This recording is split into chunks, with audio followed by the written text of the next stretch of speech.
Glass shattered, smoke thickened, a baby cried somewhere in the blaze. People screamed and stumbled back, except for the dog. That scarred Pitbull didn't hesitate. He ran in. That's how it started. Not with a plan, not with a hero, but with instinct and a soul that refused to let another be lost. Welcome to Vale Marks, where we don't just tell stories, we reveal them. Today's video is one of quiet redemption, fierce loyalty, and the kind of love that changes everything. Watch to the very end, because hidden in these ashes is a message that just might stay with you forever. The cold came in waves, sharp, merciless, and quiet. It wrapped itself around Mason like a second skin, biting through the seams of his too-thin hoodie and turning the tips of his fingers a shade that belonged more to frost than flesh. 15 years old and invisible to most of the world, Mason hadn't eaten anything substantial in nearly 3 days. His stomach had stopped growling hours ago. Now it just sat there, silent, angry, and hollow. Snow drifted in lazy spirals, falling from a sky the color of old concrete. The town of Larkspur was still in the early stages of winter, but for Mason, it might as well have been the Arctic. He tightened the drawstrings on his hood with stiff fingers and pressed on, boots slapping against the icy sidewalk with all the grace of wet cardboard. They weren't really boots, just a pair of hand-me-down sneakers, soles worn thin, canvas frayed and flapping like torn sails. Every step let more cold in. He wasn't looking for anything fancy. Not a feast, not warmth. Just enough food to quiet the pain long enough to find a place to sleep.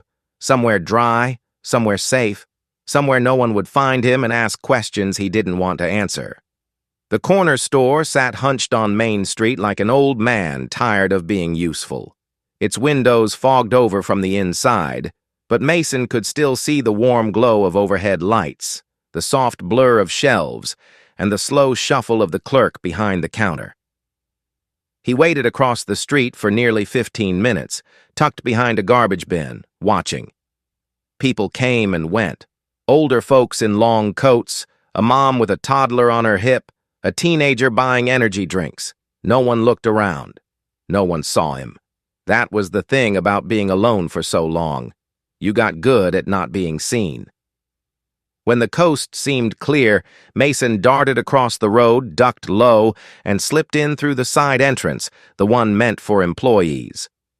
The bell didn't ring there. That was the point. Inside, it smelled like floor wax and old coffee. The heat hit him like a punch to the lungs. For a second, he just stood there, letting his skin remember what warmth felt like. But time was short. He moved quickly, past shelves of canned soup and cereal boxes, toward the back corner where they kept the sandwiches. His fingers trembled as he grabbed one wrapped in wax paper. Turkey and cheese, no mayo. He clutched it to his chest like something sacred. As he turned to leave, he spotted a donation bin near the door, one of those plastic tubs with a hand-painted sign taped to the side. Winter gear for the needy. His breath caught. Inside, near the top, was a jacket. Faded green canvas, torn at the shoulder, but thick. Warm. It was probably a soldier's coat once. Now it just sat there, waiting to be claimed by someone who needed it more. Mason glanced over his shoulder. The clerk was busy talking on the phone, his back turned. No one else in sight. He reached into the bin, pulled out the jacket, and shoved it under his arm. The sandwich he stuffed into his hoodie pocket. Then he slipped back out through the side door. His chest thudded hard, breath coming in sharp gasps as he dashed behind the building. A few feet away, behind the old wooden fence bordering the back alley, he stopped, pressed his back to the cold brick wall, counted to 10, waited. That's when he saw the dog. At first he thought it was a shadow, a trick of the fading light, but then it moved, just slightly, and he realized it wasn't a shadow at all. It was a dog, big, muscular, gray-black fur matted with dirt and snow, eyes amber and still. It stood perfectly still behind the fence, staring at him through the slats. Mason froze. The dog didn't bark, didn't growl, just stood there, eyes locked on his like it was seeing something deeper than a scared kid with stolen food. The scar on its neck was hard to miss. A line of raised flesh that looped around from behind its left ear and disappeared beneath its collar, if you could even call the mangled strip of leather a collar anymore. The dog didn't look friendly, but it didn't look hostile either. It just looked tired.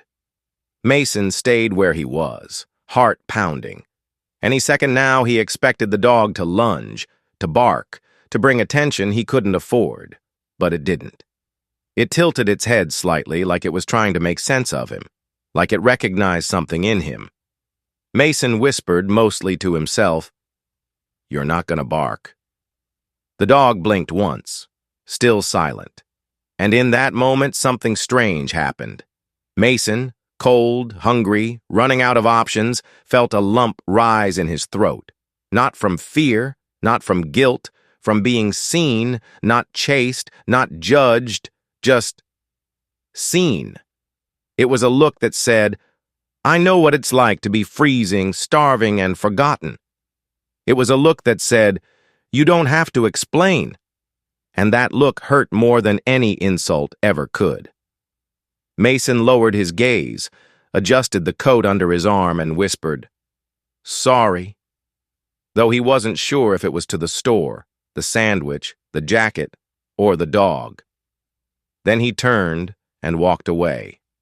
But that look, those amber eyes, steady and sad, followed him long after he disappeared into the falling snow. He didn't know it yet, but that moment, silent, cold, and almost invisible, was the beginning of something that would change everything.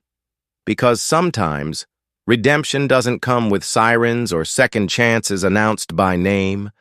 Sometimes it just stands behind a fence, waiting, watching, and offering something far more powerful than punishment: understanding.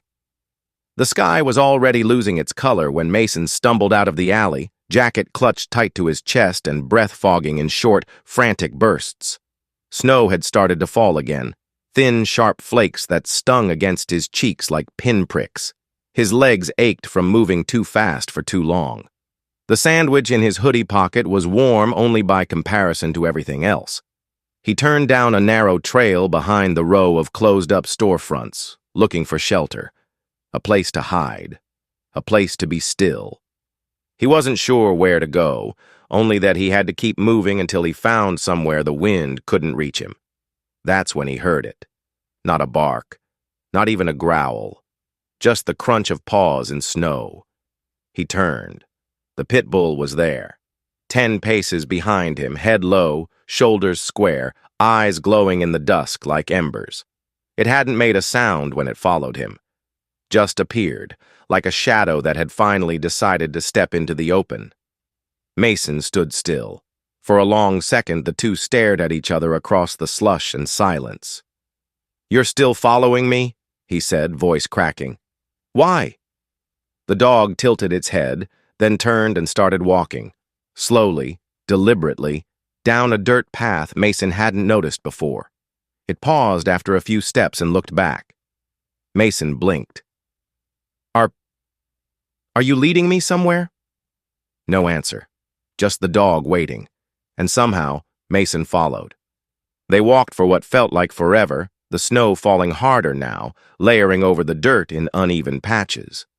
The wind whistled through the branches of bare trees, and Mason pulled the stolen coat tighter around himself. The warmth of it was barely enough to fight the cold, but it was something.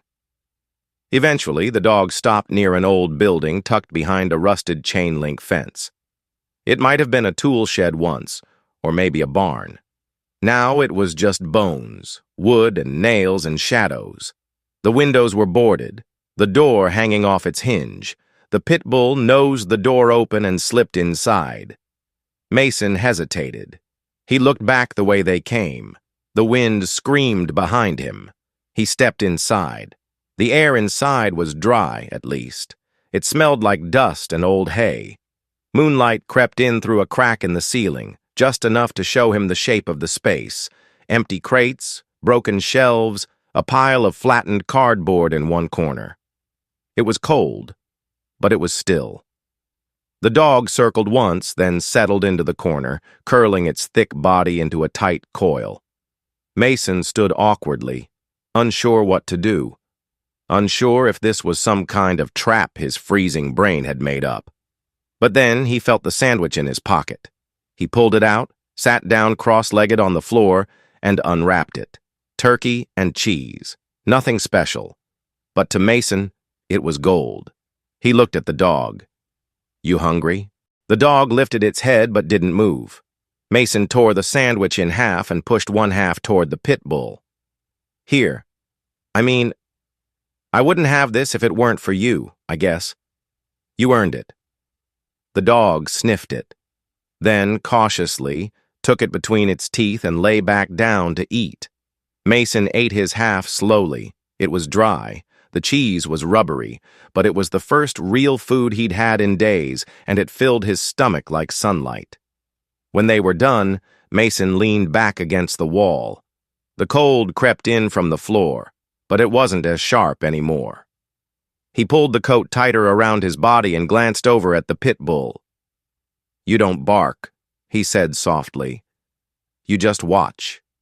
You're like a tank, built to survive even when everything else falls apart." The dog looked up as if it understood. "Yeah," Mason nodded. "That's your name now. Tank." The dog blinked once. Mason took that as approval. Outside, the wind howled. A branch scraped against the side of the shed like fingernails. Somewhere far off, a car passed. The only sound that reminded him the world was still turning out there. But inside the shed, everything was still. Tank stretched out beside him, then scooted just close enough that their shoulders touched. The warmth of the dog's body bled into Mason's side, slow and steady. It wasn't much, but it was enough to stop the shivering. Enough to make him feel not so completely alone. He didn't realize he was crying until a tear slipped down his cheek and chilled on his skin. "I don't know what you are," he whispered, voice barely audible over the wind. "But thank you." Tank didn't respond, just breathed slowly, deeply, like a furnace set low, like someone who'd seen 1,000 cold nights before this one, and knew the only way through was together. Mason pulled his knees to his chest, curled beside the dog, and closed his eyes. He didn't dream. He was too tired. But for the first time in weeks, maybe months, he didn't fall asleep afraid. Tank stayed awake longer, ears twitching at every sound, his head occasionally lifting to check the door. He didn't move far, didn't leave. He stayed. And in that broken-down shed, under a roof barely holding out the snow, something small but undeniable began. Not trust. Not yet. But a flicker. A beginning. The first warmth in a world that had only ever given them both cold. By the third day, the snow had stopped falling, but the cold had settled in deeper, like it had found a place beneath the skin and decided to stay. Mason and Tank moved through back alleys and side streets, staying low, staying unseen. They ate little, slept light, woke early. It was survival, nothing more. And for Mason, survival had never looked any different. He'd been in and out of group homes since he was 9, places with too many rules and too few people who meant them. Some of those homes had kind workers, others didn't. Most blurred together. Same cots, same metal trays, same tired faces of kids learning early not to expect much. Mason had learned quickly. If you wanted something, you had to take it before someone else did. And if you were caught, you'd learn to lie better next time. Morality was never part of the equation. No one taught him right from wrong in a way that stuck. They taught obedience, not ethics. They taught punishment, not understanding. So when Mason stole, he never saw it as wrong. He saw it as eating. He saw it as warmth, as sleep, as not freezing to death on a Tuesday night behind a gas station dumpster. That morning, his stomach was already tightening in hunger again. The sandwich from the first night was long gone. The half-pack of crackers someone had tossed in a parking lot had been his only meal since. Tank hadn't eaten either, but the dog didn't complain. Just stayed close, watched him, always watched. Mason pressed his hands together, blew warm breath into the creases of his fingers. The snow had turned to slush in the streets, but everything still felt frozen. That's when he spotted it. A small cafe, its back door slightly ajar, probably cracked open for ventilation.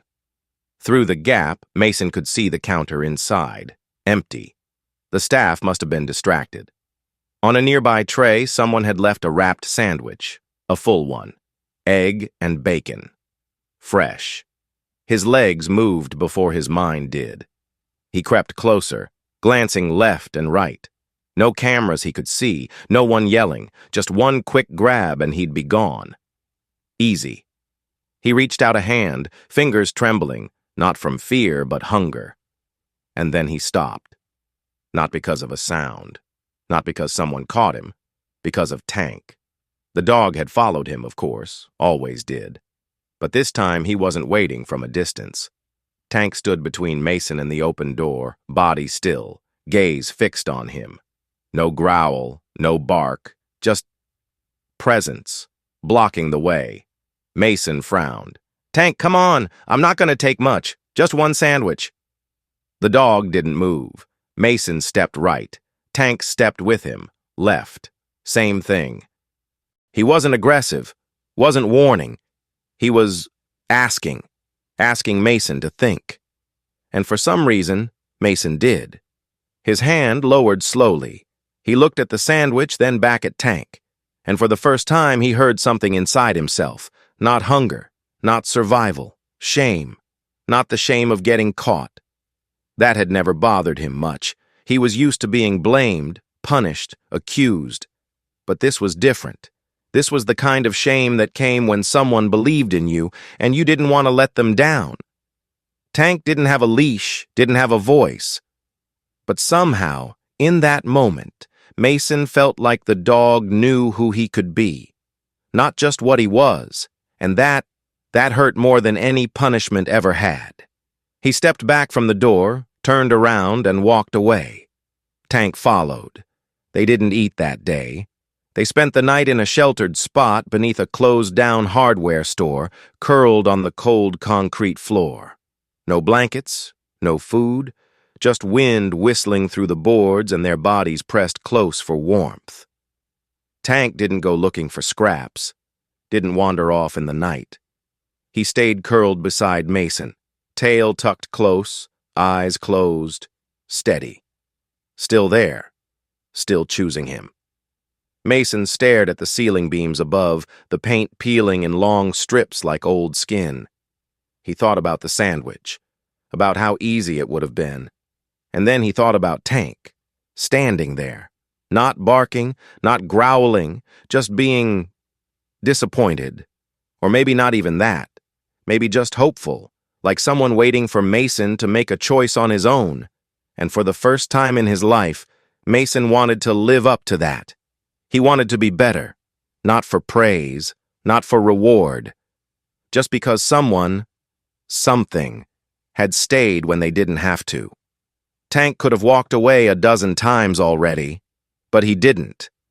And maybe that meant Mason could stay too, could choose something different, could find his way forward, not because he'd been pushed or punished, but because someone trusted he could. That night, long after the wind had quieted and the sky turned a deep, clouded blue, Mason whispered, barely loud enough for even himself to hear, "I'll figure this out. I'll try." Tank didn't respond. He didn't need to. He just stayed, and that was enough. It was late afternoon when Mason first noticed the collar. They were tucked behind an old rail station on the edge of town, resting in the low shade of a crumbling freight dock. Tank was sprawled beside him, tongue lolling slightly, his chest rising and falling in slow, steady breaths. The warmth of his body pressed against Mason's side had become something familiar, almost like a heartbeat outside of his own. The wind had eased that day, the sky above them more pale than gray. And for once, Mason wasn't too cold. He was sitting with his knees pulled up, arms resting across them, thinking about nothing and everything all at once.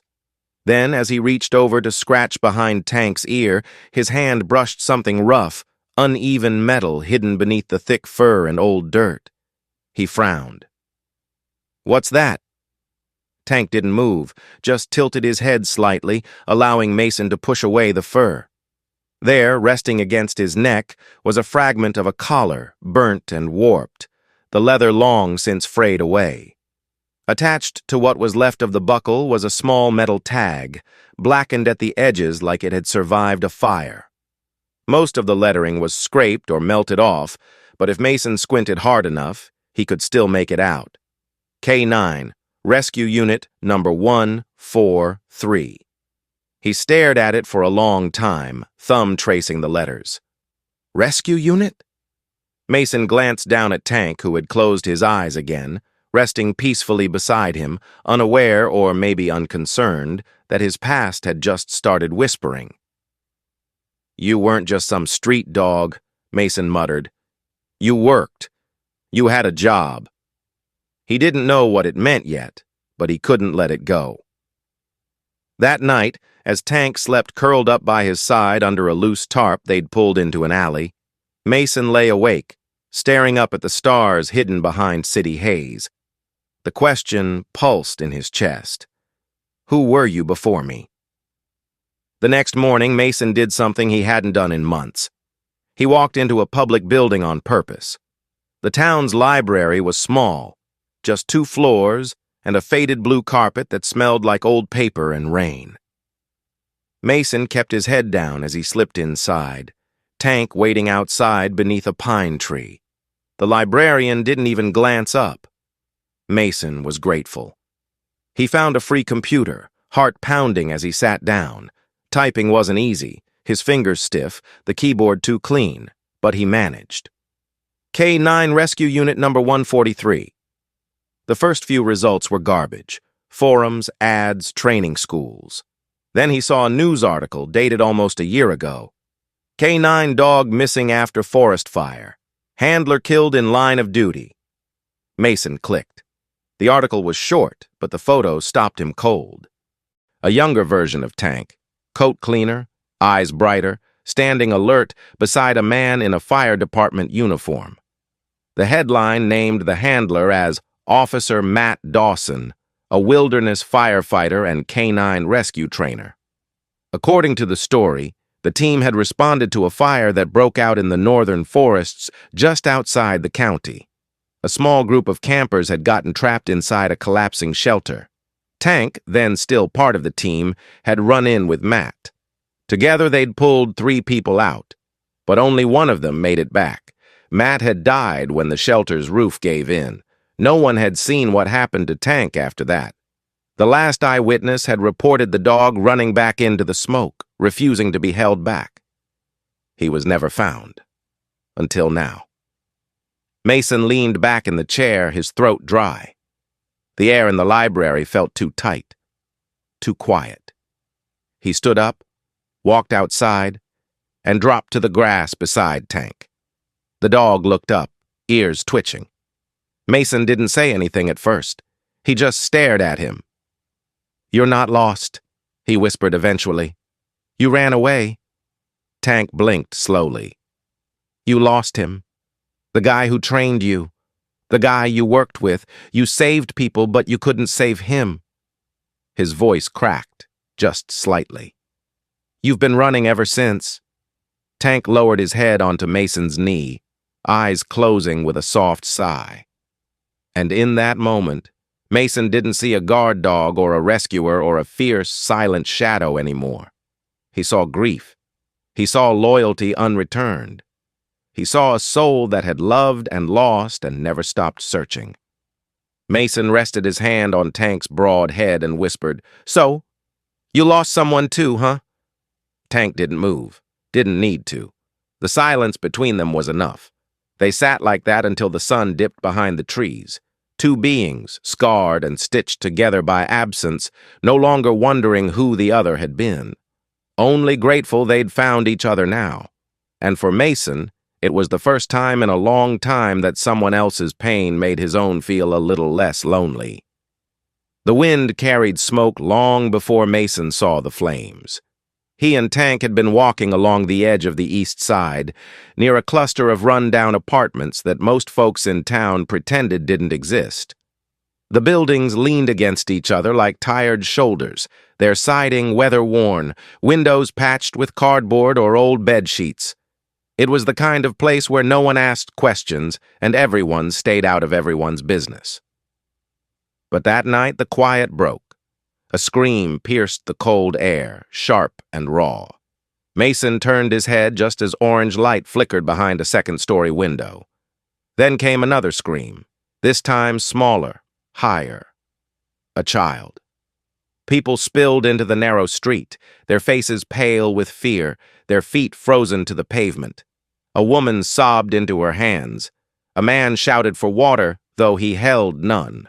Several others just stared upward, their eyes wide and helpless as the fire licked at the roofline.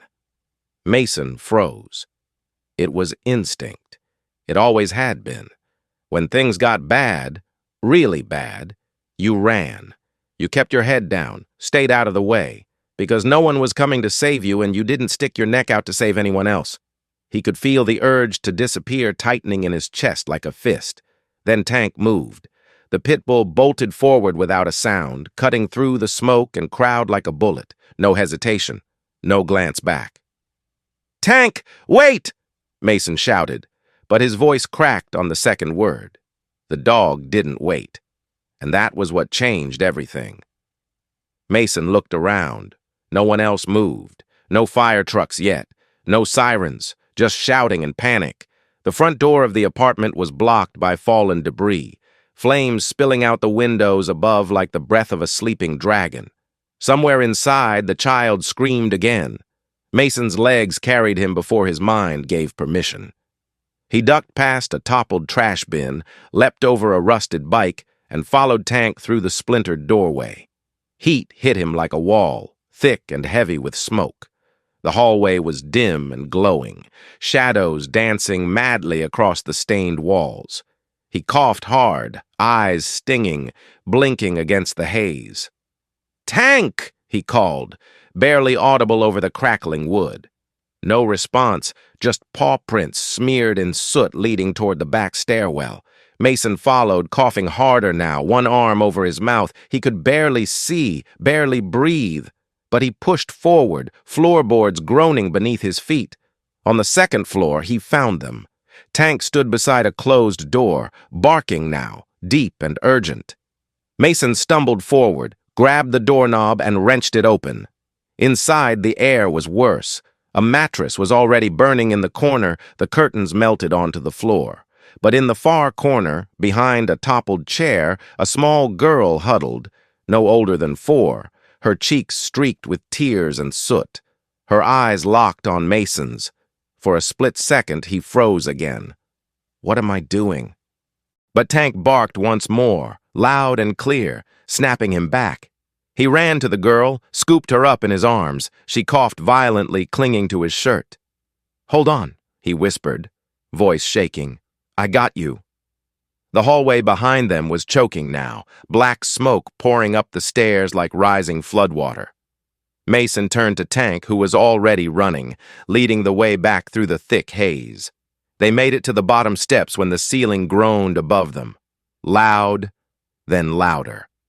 Something gave way. A beam snapped free and crashed down behind them, sending sparks into the air.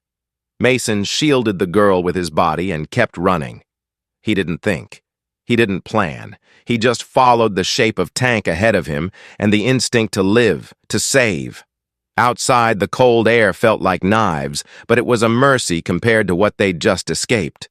Mason stumbled out onto the sidewalk, collapsing to his knees. People rushed forward. Someone took the child from his arms. Voices swirled around him, shouting, cheering, gasping, and then everything turned black. When Mason woke, the lights were too bright. He was in a room, hospital maybe, though the walls were bare, and the bed beneath him felt like it belonged to a holding cell. His throat ached. A sharp pinch bloomed behind his eyes. A uniformed officer stood by the door. "Finally awake," the man said, not unkindly. "We got some questions for you." Mason tried to sit up, but the dizziness dragged him back. "What happened?" "You passed out after pulling that girl out of the fire. Pretty brave thing to do." Mason blinked. "Where's the dog? Where's Tank?" The officer hesitated. "Animal control picked him up at the scene. No tags, no chip. Had to separate him until we figured out what was going on." Mason's stomach dropped. "No, he didn't do anything wrong," he croaked. "He saved her. He saved me." "Easy," the officer said. "We're not saying he did anything wrong, but there's protocol. We'll sort it out." Mason turned away, heart pounding, not from fear for himself, but from the ache of knowing Tank was somewhere locked in a cage, alone, after everything they'd just been through. He whispered to no one, to the walls, to the ceiling, "Don't leave him. Please." For the first time, Mason had chosen the right thing. Not because he had to, because he wanted to. But now the one soul who had believed in him was gone. And all Mason could do was wait, hands trembling on a hospital sheet, praying the world wouldn't take away the only good thing he'd ever found. The room wasn't a courtroom. There were no robes, no judge, no towering jury box or grand speeches echoing off marble walls. Just pale green paint chipping on cinder block walls, a scratched table between two chairs, and a flickering overhead light that buzzed softly in the silence. Mason sat with his hands in his lap, fingers clasped tightly together to hide the trembling. His knuckles were scraped. There was soot under his nails. The clothes they'd given him at the hospital didn't fit quite right. Too stiff, too clean. He felt like he was wearing someone else's skin. Across from him sat two officers, one in uniform, the other in plain clothes. A social worker hovered nearby, her notebook open but untouched. No one yelled. No one raised their voice. But each question they asked felt like a weight pressing down on his chest. "Why were you in that part of town? What were you doing near the building before the fire? How long have you had the dog?" Mason didn't answer much. Not because he was hiding anything, but because he didn't have the words. He wasn't used to people listening, wasn't used to explanations mattering. But when they asked the one question he couldn't dodge, "Why did you go in there?" Mason finally spoke. His voice was quiet, flat, but it didn't shake. Because it was the right thing to do. He paused. Tank went first. The room fell silent. No one said anything for a long while. Then the plainclothes officer leaned back, rubbed his jaw, and looked toward the door. "There's someone here who might be able to help us sort this out." The door opened, and Tank walked in. Not pulled by a leash, not restrained, just walking, calm, purposeful.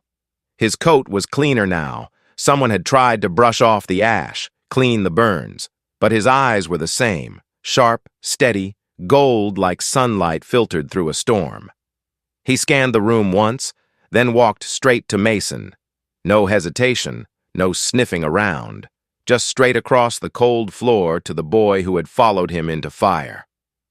Tank sat at Mason's side and lowered his head onto the boy's knee. As if to say, "He's mine." As if to say, "I was there. I saw him." No one in the room spoke. Even the officers stopped scribbling their notes. It wasn't the kind of testimony you could record, but somehow it said more than anything else ever could. One of the officers cleared his throat, then turned to the firefighter standing just outside the door. "You said you recognized the dog?" The man nodded. "Yeah, that's Tank. He was part of Unit 7. Search and rescue. His handler was Matt Dawson." The name dropped into the room like a stone in still water. "Dawson," the officer echoed. "Yeah, Matt died last year during the wildfire up north. Tank pulled out 3 survivors from a collapsed cabin before Matt went back for one more. Never made it out. Tank ran off not long after that. No one could catch him. The firefighter looked down at the dog, shaking his head slightly, voice softening. We thought he was gone, but it looks like he found someone else to save. The silence returned, heavier now. Mason didn't look up. He kept his hand on Tank's head, his thumb brushing slowly through the fur. His throat burned with words he didn't know how to say. Thank you. I'm sorry. Please don't take him away. Then came a sound. Heels on linoleum, soft but certain. A woman entered. Her hair was pinned back, gray streaks blending through chestnut strands. Her coat was long, wool, buttoned all the way up. In her hands, she carried nothing but memory. Elaine Dawson, Matt's widow. Mason had never seen her before. But when she stepped into the room, Tank lifted his head. Not startled, not afraid, just watchful. Elaine knelt slowly in front of the dog, reaching out a trembling hand. Tank, she whispered. Tank didn't move away. He sniffed her hand once, eyes searching her face. Then, gently, he leaned forward and pressed his forehead to her palm. A soft sound escaped her throat, something between a sob and a breath. You still remember, she said, even after all this time. She looked up at Mason. Her eyes were wet, but kind. They told me you pulled that little girl out, she said, and that Tank didn't leave your side, not for a second. Mason nodded, unsure what to say. Elaine looked back at the dog, brushing his ear gently. I came to see him, to maybe bring him home, but... She paused. Tank had already moved back to Mason's side, already laid his head on the boy's foot, already made his choice. Elaine gave a quiet smile, not sad, not bitter, just full of understanding. Maybe he's already home, she said softly. The officers didn't ask any more questions. No charges were filed, no papers were signed. And as Mason walked out of that room with Tank beside him, free, together, whole, it felt like something invisible had been lifted off his shoulders. Not because someone had said, "You're innocent," but because someone had finally seen that he could be. The bell above the door gave a soft chime, the same sound Mason remembered from that night. Only now it didn't make him flinch. The store smelled the same, too. Wood polish, old coffee, and faint traces of cinnamon from the jarred candies on the far wall. But everything else felt different. He was different. Mason walked slowly toward the front counter, his boots clean, his shoulders steady beneath a hoodie that actually fit. The stolen coat was gone, replaced now by something heavier, warmer, his own.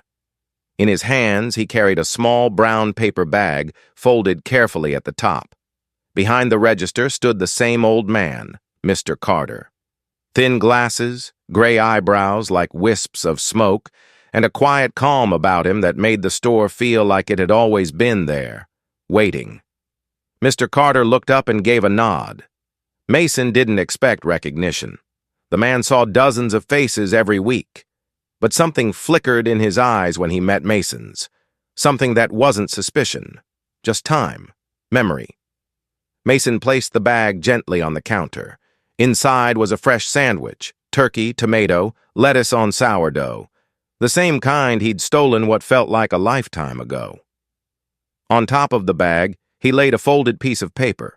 His handwriting was a little shaky, but legible. I took this when I was starving, but I return it now. Full, warm, and no longer alone. Mr. Carter read the note silently. He didn't ask questions, didn't raise an eyebrow, just gave a quiet hum and reached over to straighten the bag with an almost fatherly motion. Good sandwich, he said, almost to himself. Better when it's earned. Mason smiled. I figured. Outside the shop, sunlight fell across the wooden porch like it had been waiting there all morning just for them. Tank lay with his eyes half closed, head resting on his front paws. His coat was cleaner now, though the scars still showed, etched along his neck, across his shoulder, down one leg like roads through a burned-out map. But the sun lit him with warmth, and when he opened one amber eye to watch Mason step out, his tail thumped once against the floor. People in town knew Tank now. They didn't flinch when they passed him. They said his name like it belonged, like he belonged. Because he did. So did Mason. After the fire, after the questions, after the moment in that little room where Tank laid his head in Mason's lap like a sworn statement, things had changed. Not all at once, and not with some grand announcement. Just gradually, like snow melting from a roof you thought was already ruined and realizing the house beneath was still standing. Elaine Dawson had been the one to make it real. She offered Mason a room in her house, not out of pity, but out of recognition. She'd seen something familiar in the way he sat quiet, shoulders braced, eyes always watching the door. And when Tank curled up beside his bed the first night and refused to move, she said nothing. She just left the hallway light on and put an extra blanket on the foot of the bed. "You two came a long way to find each other," she said one morning, placing a warm mug in Mason's hand. "Seems wrong to separate that now." So they stayed. The house was small, 2 bedrooms, a living room with an old radio, and a backyard that backed up to a patch of woods. But to Mason it was more space than he'd ever had. There was a desk where he did schoolwork now, real school, not just the bits and pieces he'd caught between shelters. Elaine helped him with essays. Tank slept on a rug by the door. Some nights they'd all sit around the kitchen table. Elaine would talk about Matt, her late husband, not in a sad way, but like she was setting a photo on the table and letting them share it. Mason listened. Sometimes he asked questions. Sometimes he didn't. He never felt pushed, never felt like a guest. Tank, for his part, settled into the house as if it had always been his. He still didn't bark much, still guarded Mason like a soldier. But now he napped in sunbeams, chased squirrels half-heartedly in the yard, and leaned into hugs with a quiet sigh that said, "I'm home." And Mason? He began to change in ways that surprised even himself. He woke early. He helped Elaine with groceries. He kept a small journal under his bed, not because anyone told him to, but because sometimes his thoughts were too heavy to hold alone. And once a week he walked past the store with a new sandwich in hand and left it, anonymously, in the little food bank box behind the building, just in case another kid like him ever needed it. He never left a note again. Didn't have to. Tank always waited nearby, tail wagging slow and steady, the unspoken promise between them now clear. "You saved me, so I'll save someone else." On warm afternoons, they'd walk the trail behind Elaine's house. Mason would kick through fallen leaves or dry gravel, hands deep in his pockets, Tank at his side. Sometimes they didn't say anything at all. They didn't need to. They had already said everything that mattered in moments of smoke and silence. In the weight of a head on a knee, in the decision to run into fire instead of away. Mason still remembered who he'd been. Still remembered the nights he'd slept cold, the days he'd stolen to survive, the way the world had once looked through the eyes of a kid no one had time for. But now, he remembered something else, too. He remembered what it felt like to be believed in. To be chosen, to be loved, not loudly, not perfectly, but fiercely, and without condition. That kind of love didn't ask for explanations, it just waited patiently, until you were ready to step into it. And when you did, it never let go. Tank lifted his head as Mason reached the porch. The boy sat down beside him, legs stretched out, hands resting on his knees. "You ready for a walk, old man?" he asked. Tank stood slowly, joints creaking just a little, but his spirit still steady. Mason smiled, standing too. They walked down the street like they always did. One boy who had once lost everything, and one dog who had never stopped believing. Together they didn't just return what was taken. They built something that had never been given to either of them before. A home. And in the golden light of that afternoon, they walked forward, step by step, never alone again. In a world quick to judge and slow to understand, sometimes all it takes is a single moment, one act of courage, one silent witness, one second chance, to rewrite a life. As the old saying goes, not all those who wander are lost, and some dogs don't just save lives, they restore them. If this story moved you, leave a comment, share your thoughts, and most importantly, subscribe to Vale Marks. Hitting 1,000 subscribers isn't just a number, it's hope. It's a reason to keep telling the stories that deserve to be heard. Because here, every view helps someone remember there is still kindness, still loyalty, and still a reason to believe. This was one of those reasons.